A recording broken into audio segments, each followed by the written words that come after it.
Bravo! Vous y êtes arrivé! La fin des 2 ans de prépa, mais c'est incroyable! Félicitations! Bravo, bravo, bravo, félicitations! Pour certains, il reste 1 semaine, mais pour la plupart, il vous reste rien du tout. C'est la fin de la prépa. C'est émouvant. Je sais pas, moi je me sens rempli d'émotions parce que pour certains, je vous ai encouragé à aller en prépa, vous imaginez. Et là, on y arrive, c'est la fin de la prépa. C'est la fin de la prépa! Les révisions commencent, c'est un truc de fou. Alors on va en parler dans cette vidéo, on va parler déjà de motivation, ok, pour cette période. Et on va parler d'organisation aussi, parce que c'est important. Alors, félicitations. Non mais je commence par ça parce que vous avez fait 2 ans extrêmement fatigants. 2 ans remplis d'épreuves, de difficultés, vous avez progressé, vous êtes allé à la rencontre de vous-même et vous avez appris des choses de culture générale, mais génial. Mais c'est vrai, non mais vous avez beaucoup travaillé.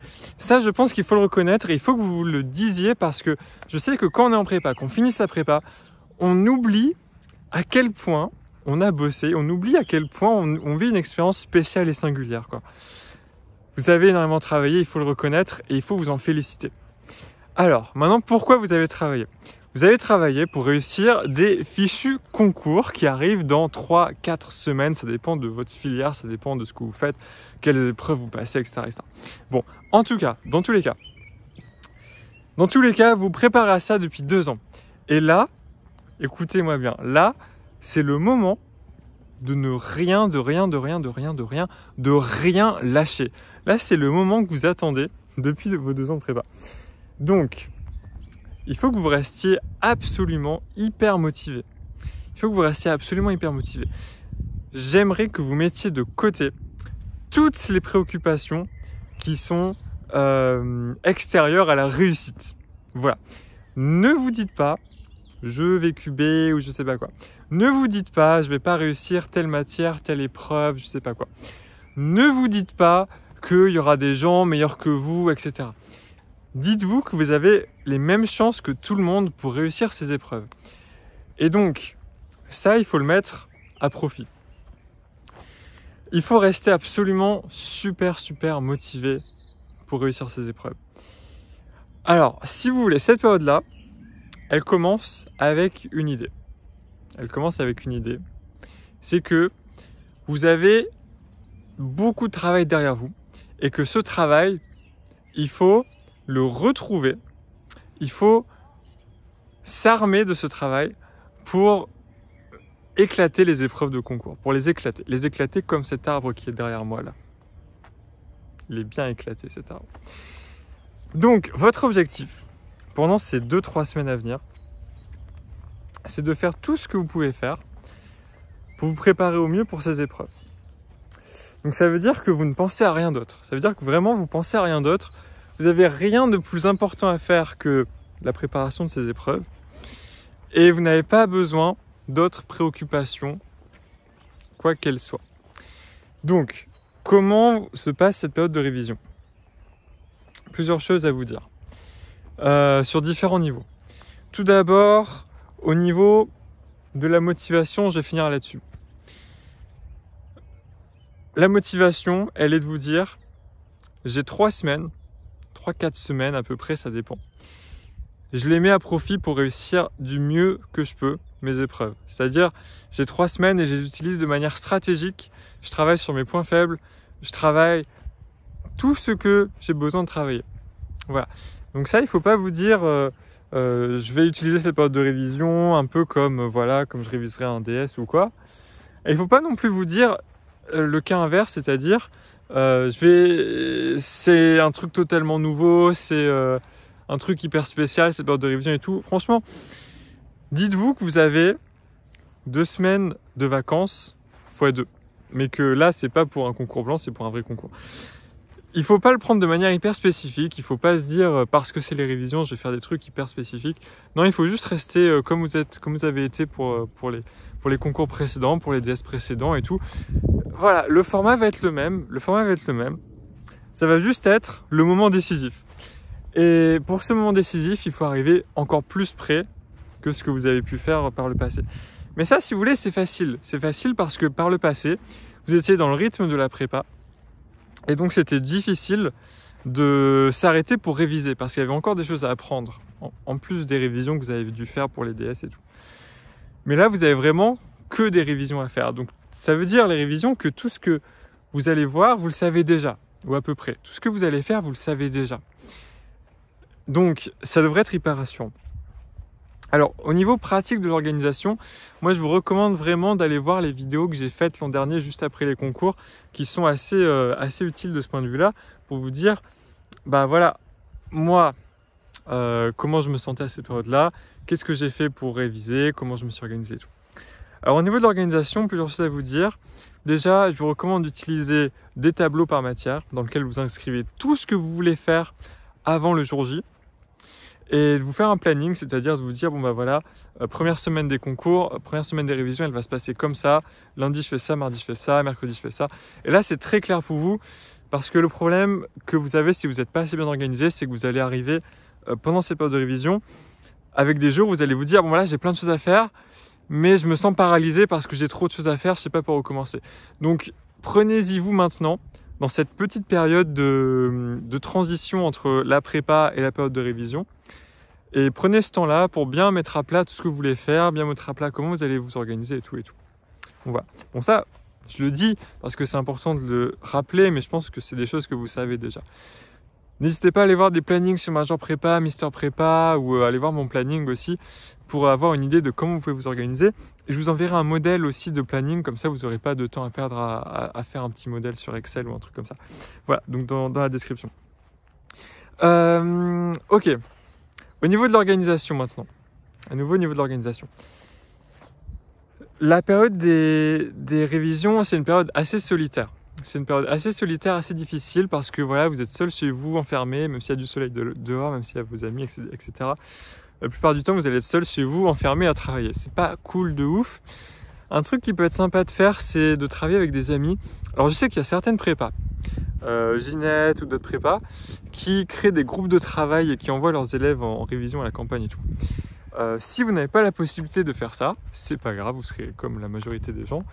Je vous recommande de vous trouver un ou une amie avec qui vous allez pouvoir travailler de temps en temps.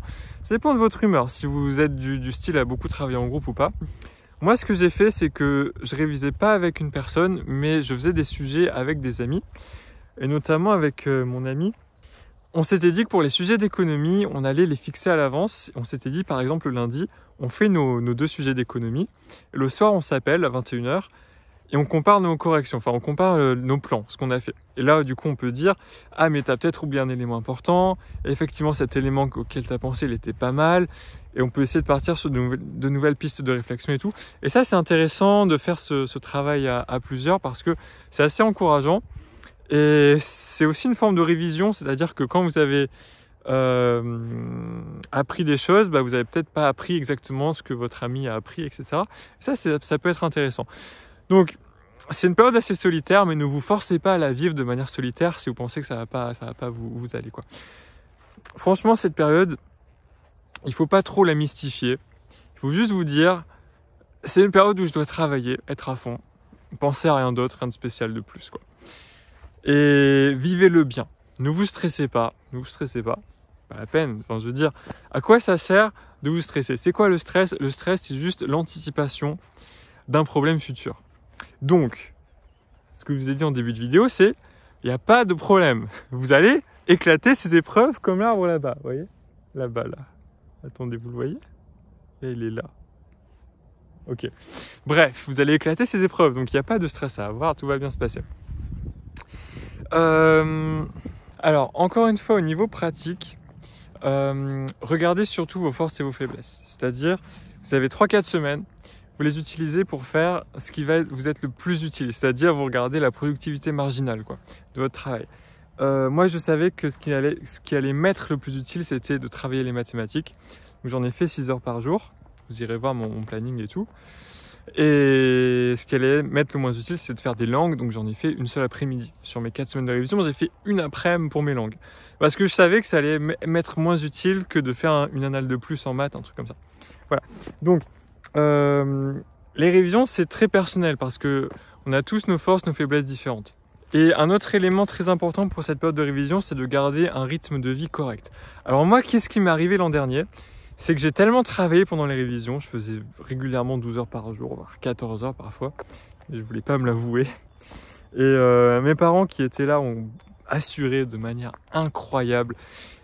Ils m'ont vraiment assisté pendant 4 semaines, ils ont été géniaux. Ils m'ont fait tous les repas, ils m'ont aidé tout le temps, ils m'ont fait des cakes énergétiques et tout. Ils m'ont beaucoup aidé, quoi. Ils m'ont beaucoup aidé. Et donc ça, c'était génial. Et au bout de 3 semaines, voilà, ils m'ont dit, écoute, là, on remarque que t'es trop fatigué. On remarque que t'es trop fatigué et tu devrais te reposer un peu, en faire un peu moins. Et ils ont eu raison. Donc ce qui s'est passé, c'est que je les ai écoutés. Et de toute façon, je les ai écoutés, j'avais pas le choix parce que j'arrivais plus à travailler. Donc je les ai écoutés, j'ai moins travaillé. J'ai passé les 2-3 derniers jours des révisions à me reposer. Et ça m'a fait du bien. Ça m'a fait du bien de me reposer pour arriver avec un peu plus d'énergie pour les concours. Il faut savoir que les concours sont extrêmement demandeurs en énergie. De toute façon, quel que soit votre niveau en énergie au début des concours, vous serez à sec à la fin des concours. Voilà, vous serez épuisé, vous ne pourrez rien faire. C'est normal, ne vous en faites pas, c'est normal. Donc ça, voilà, dites-vous, essayez d'arriver avec un peu d'énergie pour les concours parce que c'est très, très épuisant. Et enfin, il y a un truc que vous allez vous dire, c'est que vous allez avoir l'impression d'avoir tout oublié, de rien savoir et tout. Donc ça, je vais tout de suite vous rassurer, ça arrive à tout le monde. Moi aussi, le soir avant la première épreuve, j'avais l'impression de ne plus rien savoir. Mais en fait, pourquoi vous avez cette impression? Parce qu'en fait, vous voulez, en claquant des doigts, vous souvenir de tout. Sauf que ça ne marche pas comme ça, le cerveau. Vous avez tellement d'informations précises dans votre tête, vous ne pouvez pas tout ressortir d'un coup en le récitant comme ça. Vous pouvez vous en souvenir facilement en pensant à un élément précis. En vous disant, bon, bah, c'est quoi la date de tel truc? Ah bah tiens, je m'en souviens. Et en fait, vous le savez, mais juste, vous avez tellement de choses précises en tête que vous ne vous rendez pas compte que vous les avez. Bon, au niveau de l'organisation, qu'est-ce que je vous ai prévu, moi, pour les prochaines semaines? Alors, j'ai prévu plusieurs choses. Déjà, cette vidéo qui est très importante pour moi, cette vidéo, elle doit absolument vous motiver pour cette période de révision. Ne lâchez rien. Franchement, ne lâchez rien. Parce que tout est possible, tout est encore faisable. Je ne vous dis pas que vous allez faire des miracles au concours grâce à une bonne période de révision. Je vous dis juste que les concours sont une épreuve à part entière et que les concours ne regardent pas les notes que vous avez eues précédemment. Ok? Donc vous pouvez encore rattraper des choses sur vos dernières semaines, surtout s'il y a des points faibles que vous avez vraiment mis de côté pendant les 2 ans. Si vous les travaillez bien pendant quelques semaines, il y a moyen de remonter de quelques points. Ce que je veux dire, alors, qu'est-ce que j'ai organisé? Déjà, je vais travailler avec Yasmine de l'épicière. On s'est dit qu'on allait couvrir ensemble la période des concours. Qu'est-ce qu'on va faire? Déjà, on va faire un live dimanche à 14 h pour répondre à toutes vos questions sur la période de révision. Donc, on sera là tous les deux. Si vous avez des questions, que vous voulez nous montrer vos plannings de révision, que vous avez des questions sur votre niveau, vos révisions, etc. On sera là pour y répondre. Ensuite, on fera un live aussi juste avant les concours pour vous parler de cette période des concours, pour répondre à toutes vos questions.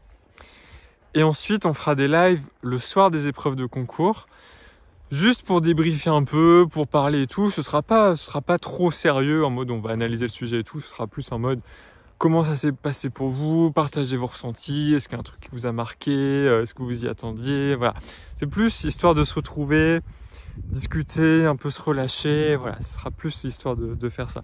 Et je pense que c'est quelque chose d'important parce que les épreuves de concours, c'est souvent un moment assez solitaire, on est fatigué, on est chez soi, bon voilà, c'est souvent un truc un peu comme ça, on a envie de partager aussi ce qui s'est passé. Donc ça, je pense que c'est important qu'on le fasse. Voilà, donc ça, on va le faire. Et ensuite, donc ça, ce sera avec Yasmine. Et de mon côté, je pense que je vous ferai des live study with me. Alors, je vous promets aucune régularité, mais je vais faire de mon mieux pendant le mois d'avril pour vous faire des lives les matins, je pense plutôt les après-midi ou peut-être les week-ends. Des live study with me où juste on pourra travailler ensemble, réviser et tout. Vous avez bien aimé ça en décembre, donc peut-être qu'on pourrait faire ça à ce moment-là aussi. En tout cas, je le souhaite pour vous aider. Voilà. Bref, c'est tout ce que j'avais à vous dire pour cette vidéo. Rappelez-vous un truc que vous allez déchirer ces épreuves comme l'arbre là-bas. Il est où? Il est juste là-bas. Bref. Là-bas. Voilà, rappelez-vous, vous allez déchirer ces épreuves comme cet arbre, que tout va bien se passer. Tout va bien se passer. Pensez à rien de spécial. Mettez-vous à travailler tranquillement, prenez votre rythme, avancez sur ce que vous voulez faire et tout. Et peut-être que dans un an, vous serez comme moi en Italie, en train de vous balader dans un champ, parce que vous faites un échange universitaire au KLM à l'étranger. Et vous serez tranquillou. Voilà tout. Et on se dit à bientôt pour la suite de votre histoire.